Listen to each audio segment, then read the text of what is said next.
Hello mga kaitsi, magandang buhay. Ayan, Kalingap Ido po nagsalita na patungkol nga po doon sa hindi pagdalaw ni Bibi Biancy sa kaarawan po ni Bibi Rabay na ginanap nung nakaraan. Kasi nga po, marami po ang nangbabas naman kay Biancy doon sa live ni Kuya Bal. At padami ang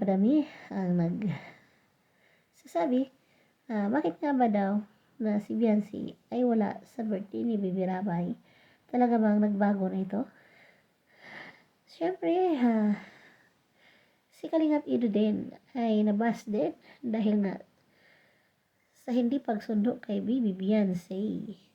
So, kailangan pa talagang sunduin si Bibi Biancy kagaya po nung nakaraan. Kasi nga po, malayo-layo po ang bahay ni Biancy sa Dait. So, sinabi nga ni Kalingap Ido sa kanyang live na talagang hindi naman po sinasadya ang sitwasyon at hindi po yun maiwasan. Kaya nga, hindi nakadalo si Biancy dahil nga po ay bumabaha po sa lugar kung saan nandoon si Biancy at doon din sa lugar ni Eds ay talaga namang ang bilis po daw. Pag umulan na isang araw talagang babaha na. So, wala siyang kakayahan na sunduin si Biancy kasi nga bumabaha at doon din sa lugar ni Biancy ay bumabaha din. Kaya ang sagot na lang ni Kalingap Ido sa kaniyang mga bashers sa live niya na sana binigyan na lang siya ng eroplano para masundo niya si Bibi Biancy at makadalo po sa birthday ni Bibi Rabay. So talaga namang hindi po sinasadya po ng pagkakataon at nagkataon lang din po na bumaha at sigurado po ako na kung wala namang mga ganyang pangyayari, kung okay naman ang panahon at alam naman po natin na pupunta po talaga si Baby Biancy natin.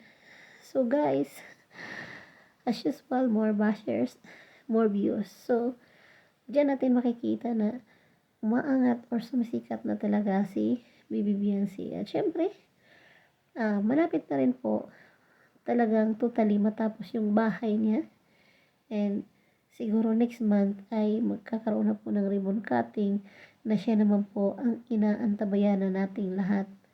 At happy naman tayo doon. Syempre, patuloy lang po natin suportahan si Kalingap Rab, syempre Kalingap Ido, at ang lahat ng mga charity vloggers ng Team Kalingap na alam naman natin na talagang worth it naman ang ating mga suporta sa kanila, no? So, maraming salamat guys sa inyong panood sa aking channel at sana mag-subscribe po kayo.